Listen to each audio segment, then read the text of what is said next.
ونستغفره ونعوذ بالله من شرور أنفسنا وسيئات أعمالنا من يهده الله فلا مضل له ومن يضلل فلا هادي له أشهد أن لا إله إلا الله وحده لا شريك له وأشهد أن محمدا عبده ورسوله لا نبي بعده اللهم صل على محمد وعلى آل محمد كما صليت على إبراهيم وعلى آل إبراهيم وبارك على محمد وعلى آل محمد كما باركت على إبراهيم وعلى آل إبراهيم في العالمين إنك حميد مجيد أما بعد فيا عباد الله اتقوا الله حق تقاته ولا تموتن إلا وأنتم مسلمون.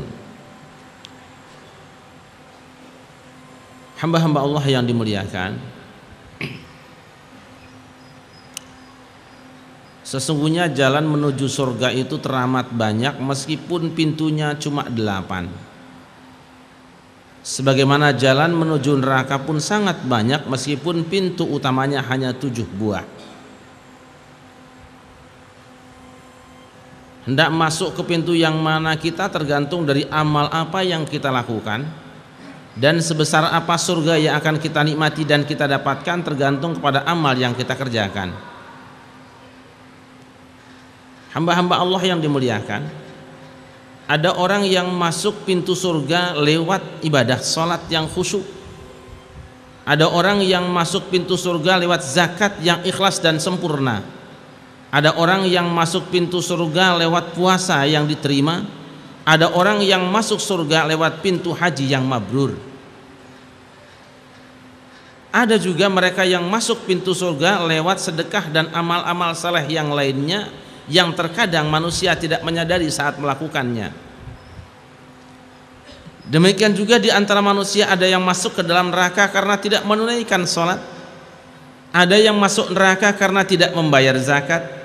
Ada yang masuk neraka karena kuat tidak melakukan puasa. Ada yang masuk neraka karena sudah mampu tidak menunaikan ibadah haji. Namun bukan berarti bahwa tidak ada amal-amal kecil yang bisa mengantarkan seorang hamba ke dalam kebinasaan dunia akhirat. Sebagaimana jangan dikira tidak ada amal-amal kecil yang bisa memasukkan manusia ke dalam surga dan kebahagiaan dunia dan akhirat. Ma'asyiral muslimin rahimakumullah, terkadang kita melakukan satu amal ibadah yang sangat kecil di hadapan kita dan kita tidak memperhitungkannya, padahal di hadapan Allah dia adalah pintu keriduannya, dan di hadapan Allah dia adalah sarana memperoleh tiket masuk ke dalam surganya. Dalam sebuah hadis disebutkan, bainama rajulun yamshi bi tariqin ishtadda 'alaihi 'atash fa wajada bi'ran fa nazala fiha fa shariba thumma raqiya fa idza kalbun yalhathu ya'kulu ath-thara min 'atash فقال الرجل لقد بلغ هذا الكلب من العطش مثل الذي قد بلغ مني فنزل البئر فملأ خفه ماء ثم أمسكه بفمه ثم رقي فسقى الكلب فشكر الله قالوا يا رسول الله وإن لنا في البهائم لأجرا قال في كل كبد رطب أجر. Sekali waktu ada seorang laki-laki yang berjalan, di tengah perjalanannya ia mendapatkan kehausan. Di tengah kehausannya ia menemukan sebuah sumur, ia pun turun dan minum air daripadanya. Sesaat ia naik ke atas, ia dapatkan seekor anjing yang sedang menjerat-jerat tanah karena kehausan. Ia pun berkata dalam hatinya, anjing ini telah mendapatkan kehausan seperti yang aku rasakan tadi. Datanglah rasa iba dalam hatinya, ia kemudian turun ke bawah, menciduk air sumur dengan sepatunya, digigitnya dengan mulutnya naik ke atas, kemudian dengan sepatu tadi diminuminya anjing yang sedang kehausan tadi. Lalu Allah berterima kasih kepada orang tadi, seiring dengan terima kasihnya seekor anjing kepadanya. Faghfara lahu, maka Allah pun memberikan ampunan kepadanya. Dalam satu teks dikatakan bahwa Allah memasukkan orang tersebut karena ia berbuat baik kepada seekor anjing.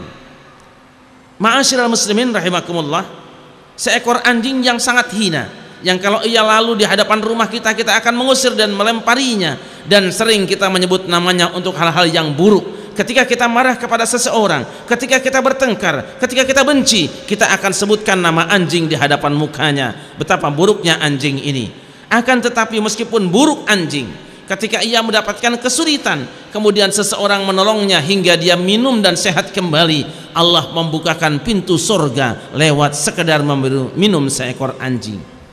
Kalaulah memberi minum seekor anjing saja telah mengantarkan seseorang mendapatkan ampunan Allah dan memasukkannya ke dalam surga, bagaimana jika yang engkau beri minum adalah anak-anak yatim yang tidak mampu, jika yang engkau beri makan adalah orang-orang miskin, dan jika yang engkau beri santunan adalah orang-orang yang tidak berpunya. Ma'asyiral muslimin rahimakumullah. Namun sebaliknya Allah Subhanahu wa taala juga dapat saja memasukkan seseorang ke dalam neraka, bukan karena ia tidak salat, bukan karena tidak zakat, bukan karena tidak puasa, bukan karena tidak haji, bukan karena yang lainnya. Bisa jadi karena amal kecil, perbuatan kecil yang ia tidak memperhitungkannya. Dalam sebuah hadis riwayat Al-Bukhari dan Muslim diceritakan, "Udzibat imra'atun fi hirratin sajadatha hatta matat فدخلت فيها النار لا هي أطعمتها وسقتها إذ هي حبستها ولا هي تركتها تأكل من خشاش الأرض." Ada seorang wanita yang dalam satu cerita disebutkan ia adalah ahli ibadah, rajin salat malam, namun ia divonis masuk ke dalam neraka. Kenapa? Fi hirratin, hanya karena gara-gara seekor kucing saja. Apa yang ia lakukan terhadap kucing tadi? Sajanatha hatta matat, ia mengurungnya sampai kucing itu mati. La hiya at'amatha, sang wanita jangankan memberi makan kepada kucing tadi, wasaqatha, jangankan memberi minum kucing tadi, idh hiya habasatha, bahkan dia mengurungnya, wala hiya tarakatha, bahkan ia tidak membiarkan dan melepaskan kucing tadi makan dari rerumputan bumi. Hamba-hamba Allah yang dimuliakan, jika karena menyakiti seekor kucing, makhluk yang di hadapan kita sangat tidak berharga, saja dapat mengantarkan seseorang yang ahli ibadah masuk ke dalam neraka karena kemurkaan Allah, bagaimana kalau yang engkau sakiti adalah makhluk berwujud manusia? Bagaimana pula kalau makhluk yang kau sakiti adalah manusia yang dalam hatinya ada iman kepada Allah Subhanahu wa ta'ala. Barakallahu li wa lakum wa lisairil muslimin wa nafa'ani wa iyyakum bima fihi minal ayati wa dzikril hakim wa taqabbala minni wa minkum tilawatahu innahu huwas samiul alim wa qur rabbi fir warham wa anta khairur rahimin. Alhamdulillah hamdan katsiran kama amar. Asyhadu an la ilaha illallah wahdahu la syarika lah irghaman liman jahada bihi wa kafar, wa asyhadu anna Muhammadan abduhu wa rasuluhu sayyidul khalaiq wal bashar. Amma ba'du fa ya ibadallah ittaqullah wantahu amma nahakum wa zajar. Jika menyakiti binatang saja bisa mengundang kemurkaan Allah dan menyebabkan seorang ahli ibadah masuk ke dalam neraka,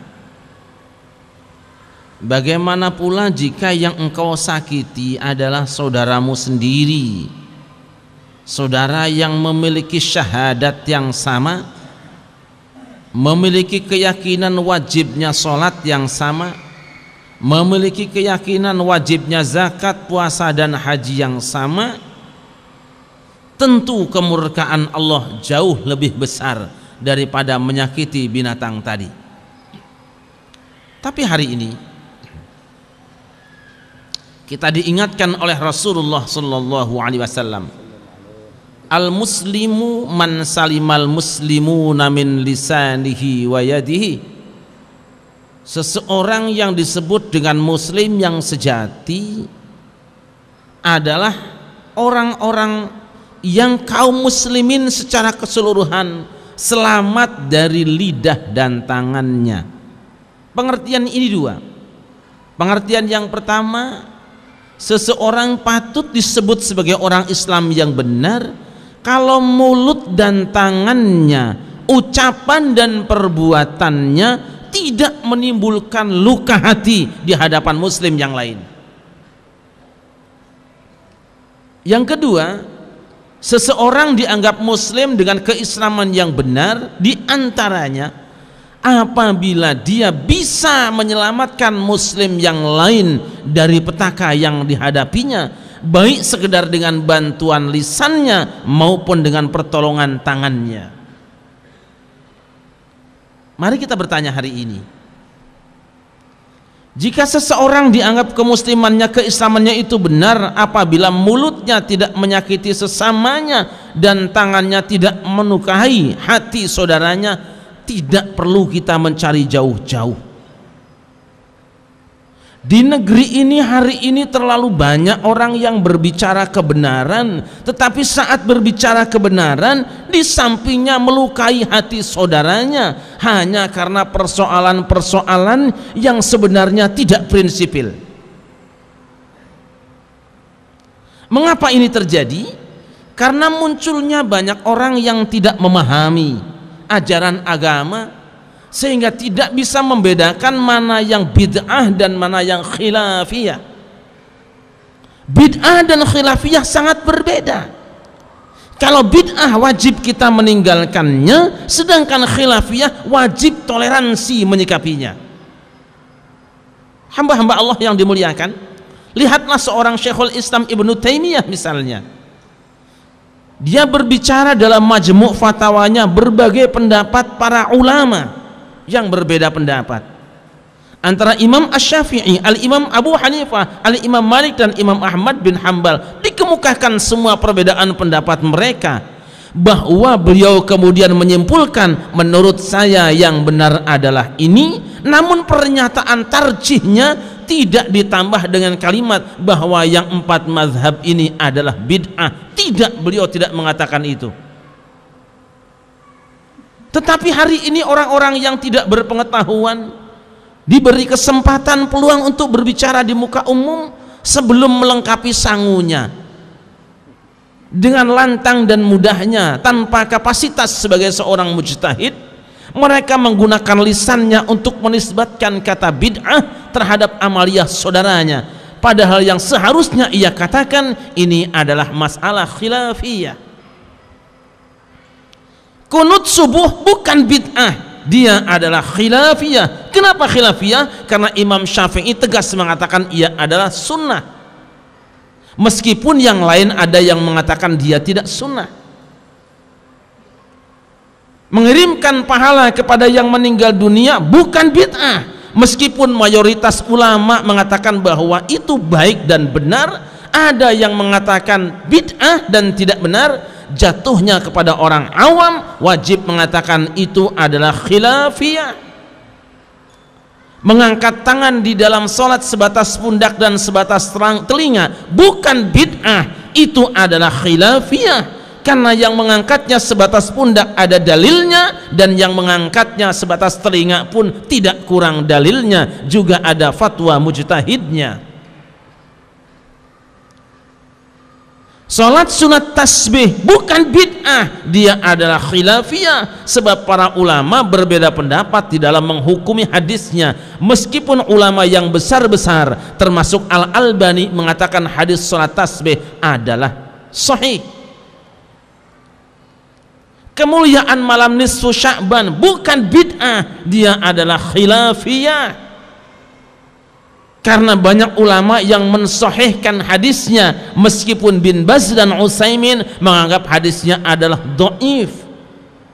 Kalau dia adalah khilafiyah, kalau kunut subuh adalah khilafiyah, kalau mengangkat tangan adalah khilafiyah, kalau menggerakkan jari adalah khilafiyah, kalau salat tasbih adalah khilafiyah, kalau malam nisfu Sya'ban adalah khilafiyah, wajibnya 2 hal. Pertama, orang yang meyakini bahwa itu sunnah, amalkan sebaik-baiknya dengan penuh keikhlasan.